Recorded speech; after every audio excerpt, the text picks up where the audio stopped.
अब तक आपने देखा कि चार दोस्त ईशा, वीरेन, अतुल और सृष्टि ट्रिप पर जाते हैं। वहाँ वो चारों काफ़ी मस्ती कर रहे होते हैं। तभी एक रात जब ईशा बीच झूले पर बैठकर अपनी अधखुली आंखों से देखती है एक अनजान भयानक चेहरा, तो आखिर कौन था वो जिसे ईशा ने देखा था? जानने के लिए देखिए 15 अगस्त की कहानी का दूसरा भाग। मैं ईशा की बातों को सुन रहा था। मैंने उसको कहानी जारी रखने को कहा। उसने आगे बताया कि मैंने अपनी अधखुली आंखों से देखा एक सफ़ेद चेहरा जो बहुत डरावना था और वो मेरे चेहरे के सामने खड़ा था। उसके बालों से पानी की बूंदें टपक रही थीं। जैसे ही मैं होश में आई और मैंने देखा कि वहाँ तो कोई नहीं था, मैं झूले से उठी और देखा तो दूर तालाब के पास मुझे सृष्टि और अतुल की परछाई दिखी, पर साथ ही कोई और भी था जो उनसे महज 50 मीटर दूर बैठा था।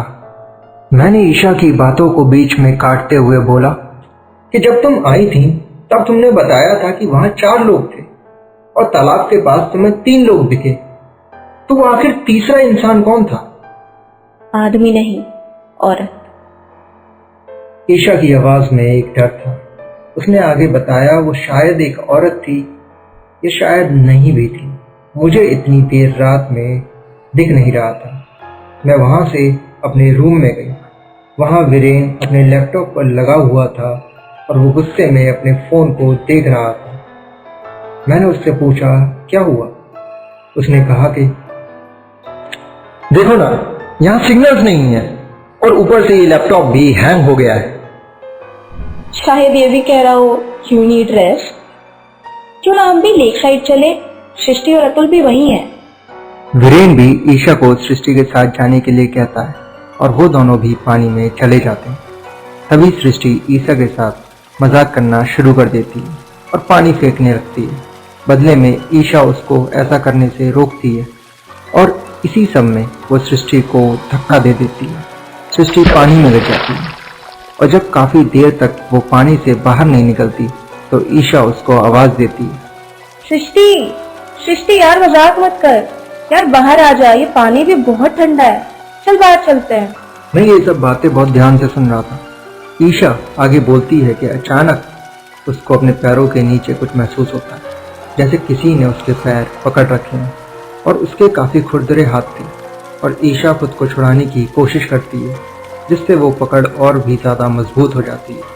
वो समझ जाती है कि उसने अगर भागने की कोशिश की तो ये हाथ उसे नीचे खींच लेंगे। तभी सृष्टि पानी से निकलकर भागती दिखती है और वो भागकर अतुल और वीरेन के पास चली जाती है और इधर ईशा के पैर भी फ्री हो जाते हैं। क्या सृष्टि तू थी? कितना डरा दिया था तूने मुझे।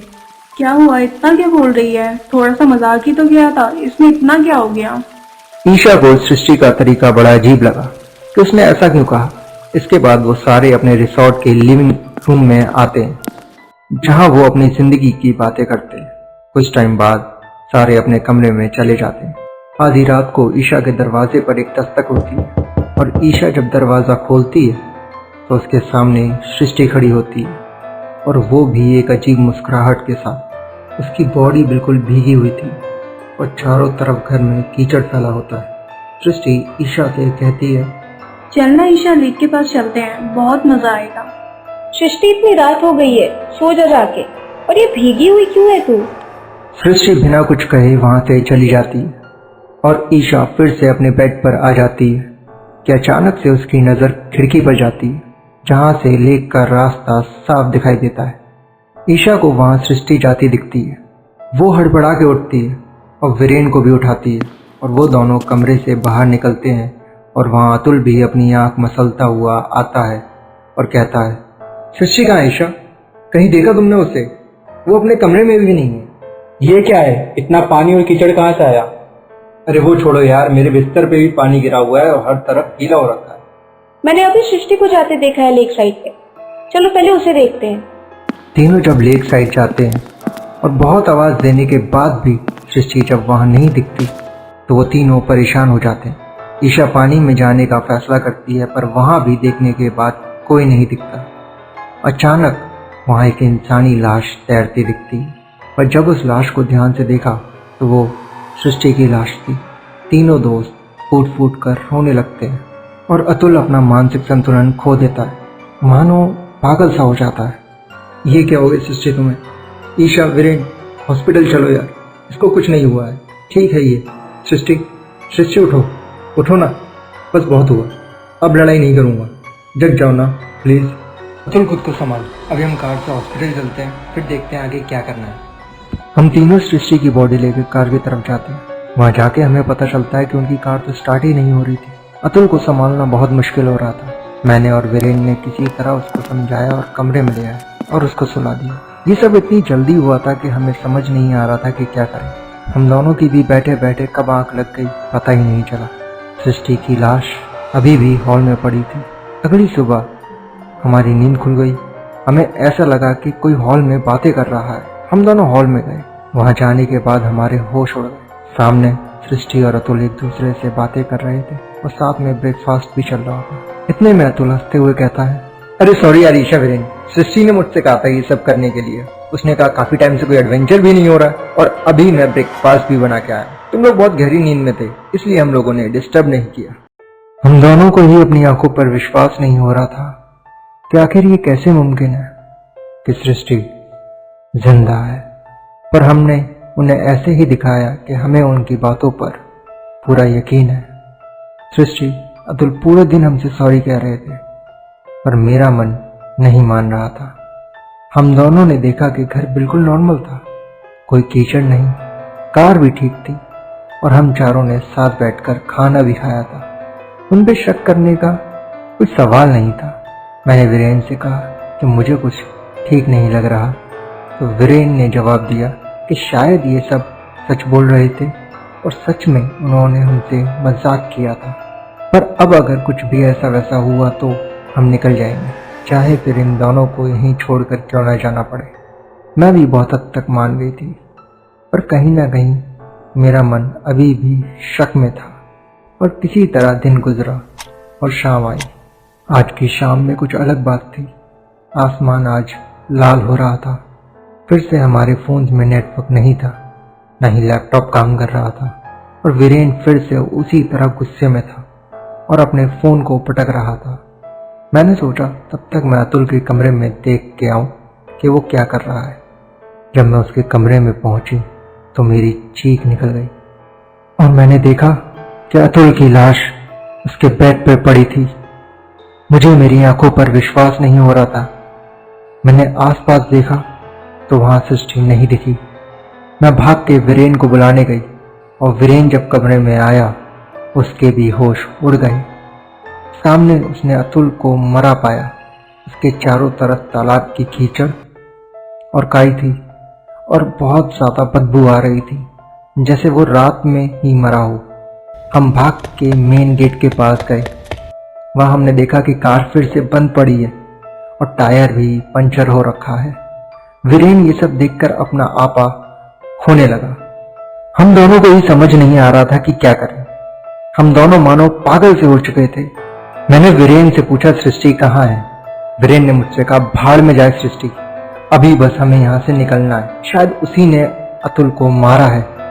ये कहते हुए हम घर की तरफ भागे। मुझे घर से थोड़ी दूर एक परछाई दिखी जो पहले भी दिखी थी। मुझे समझ नहीं आ रहा था कि घर के अंदर जाके सामान ले आऊं या ऐसे ही निकल जाऊं। ईशा चलो जल्दी, मैं एक और पल भी यहाँ नहीं रुकना चाहता। ईशा जी बताती है कि उन्हें ऐसा लगा कि घर के अंदर से कोई चल कर आ रहा है और शायद वो सृष्टि है।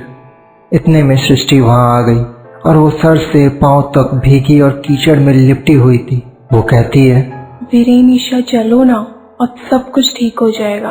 उस तालाब में हमारे हर दुख का इलाज है, वो हमें बुला रहा है। मैं और अतुल तो पहले ही जा चुके हैं, अब तुम्हें लेने आई हूँ मैं।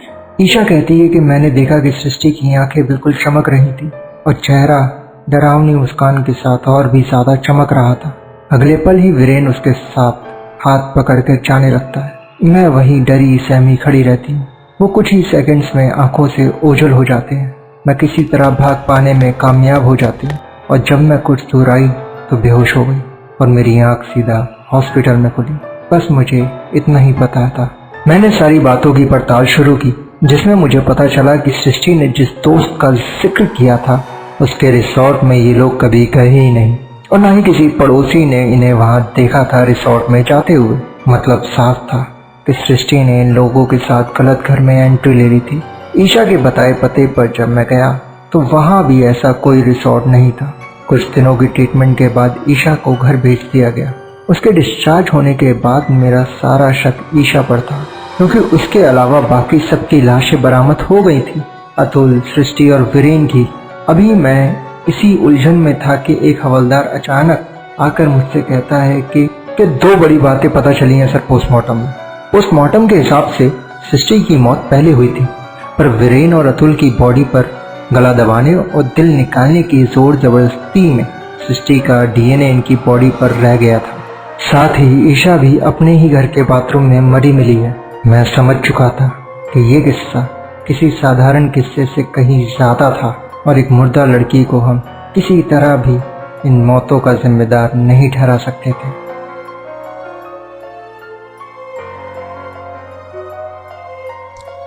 ऐसे ही डरावनी कहानियों के लिए जुड़े रहिए कहानी कैसल के साथ।